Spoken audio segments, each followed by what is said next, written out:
Welcome back to The Explainer. So today we are unpacking some incredibly stark new data on the state of global conflict in 2026. We're going to lean on the absolute latest from the Global Peace Index, plus some very sobering ground-level reports out of Sudan, just to really understand the massive structural forces shifting under our feet right now. If you want to know what's actually driving global stability, or, well, instability, you're in exactly the right place.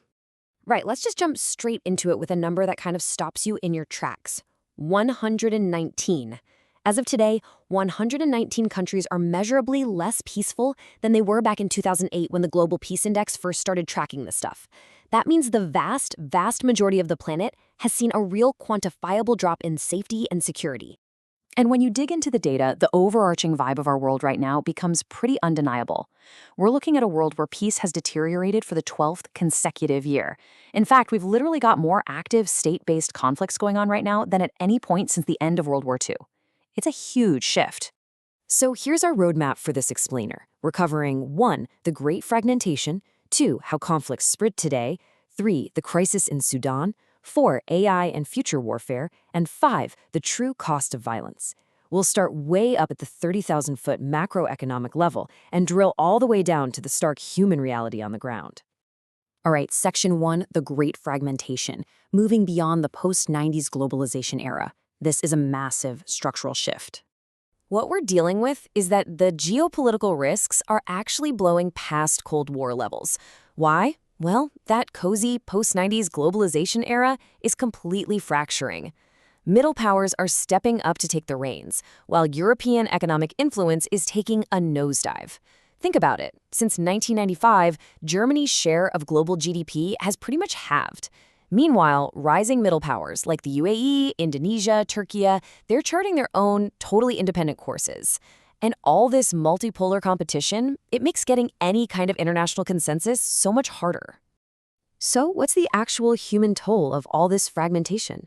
It's over 181,000 violent internal conflict deaths in 2025 alone. When you don't have strong multilateral institutions managing these changing power dynamics, conflicts just escalate. To really put that into perspective, that is the single worst year-over-year deterioration on the internal conflict indicator that we have on record. Which leads us to Section 2, how conflicts spread today, or really the regional virus of modern war. Because wars don't just stay neatly inside their own borders anymore.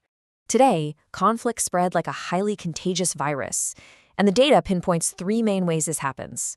First, material factors. That's your cross-border flow of weapons, money, and refugees. Second, relational channels, which means external state sponsorship or cross-border ethnic ties. And third, conditioning factors. That's essentially a fancy way of asking how fragile was the neighboring state's capacity to begin with. You can see this playing out right now in the Horn of Africa. You've got Sudan, Ethiopia, Eritrea, Somalia, and South Sudan, and they are completely interlocked. We're talking refugee flows, gold smuggling networks, proxy sponsorships. All 3 of those spreading mechanisms are firing at the exact same time. It's no longer just a bunch of separate conflicts. It's morphed into a single, massive regional system shock. That brings us to Section 3, the crisis in Sudan, ground zero for this global system shock. Because to truly grasp this data, we have to look past the macro trends and face the devastating reality of the Sudanese civil war, which is incredibly now entering its 4th year. The numbers coming out of Sudan represent the single largest displacement crisis in the world. We are talking about 13.4 million people uprooted from their homes. Roughly 9 million are displaced internally, and over 4.4 million have been forced to flee across borders into neighboring countries, which obviously puts a massive strain on the whole region. And the sheer intensity of this conflict is brutal. As Marie-Helene Varney from the UN Refugee Agency points out, there is just no clear progress toward any kind of resolution. The violence isn't stopping. Just look at the first quarter of 2026. A massive spike in drone strikes in densely populated areas accounted for a horrifying 75% of all civilian deaths documented by the UN. The fallout from this is staggering. Farming is stopped, markets are completely wrecked, veterinary facilities are gone. It's pushed 21 million Sudanese into a catastrophic food emergency, and we now have confirmed famine conditions in places like Al Fasher and Kadogli. Now, what makes this specific war so incredibly tough to end is the underlying economics. Illicit economies make it self-financing. The Rapid Support Forces, the RSF, are using gold revenues to bankroll their operations. And with global gold prices surging over $5,000 an ounce, the financial incentive to hold on to territory is absolutely massive. So just cutting off foreign sponsors, that isn't going to suddenly flip an off switch on the fighting. Okay, moving to Section 4, AI and Future Warfare, the chilling rise of autonomous combat. We absolutely have to talk about how artificial intelligence is multiplying these threats on a global scale. Check out this number, 11,500%. That is the explosion in recorded drone strike events between 2018 and 2025. It's an insane jump. The technology is frankly spreading way faster than any regulatory body can even track it, and it's fundamentally rewiring the modern battlefield. What's truly terrifying is the compression of decision-making time. Back in the 90s, reviewing a cruise missile strike took a full day. Fast forward to 2024, algorithmic targeting in Gaza compressed human review down to just 20 seconds a target. Now, in 2026, we're down to a 5-second window for autonomous lethal selection systems actively being used in current conflicts. Machine speed warfare isn't just coming, it is already here. And honestly, the way our priorities are skewed here is incredibly frustrating. You have military AI contracts easily smashing through billion-dollar ceilings, funding autonomous targeting, predictive logistics, all of that.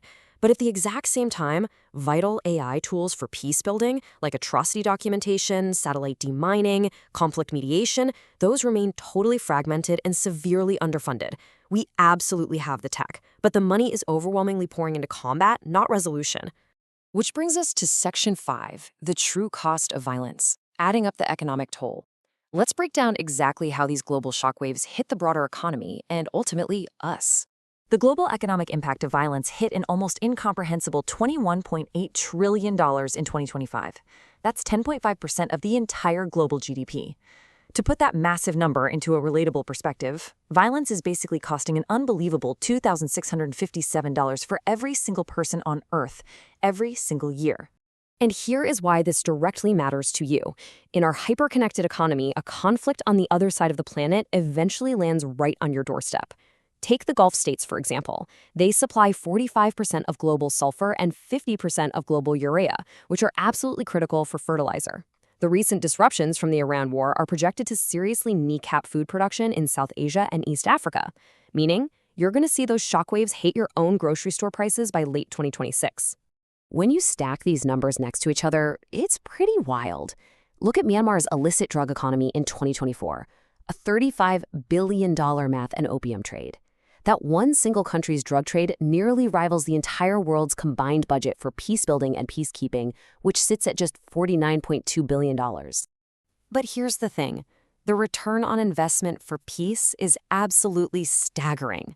The data shows that the difference between a prolonged military stalemate and using successful diplomacy to end just one conflict, the Iran war, is worth over $2.2 trillion in global economic benefits.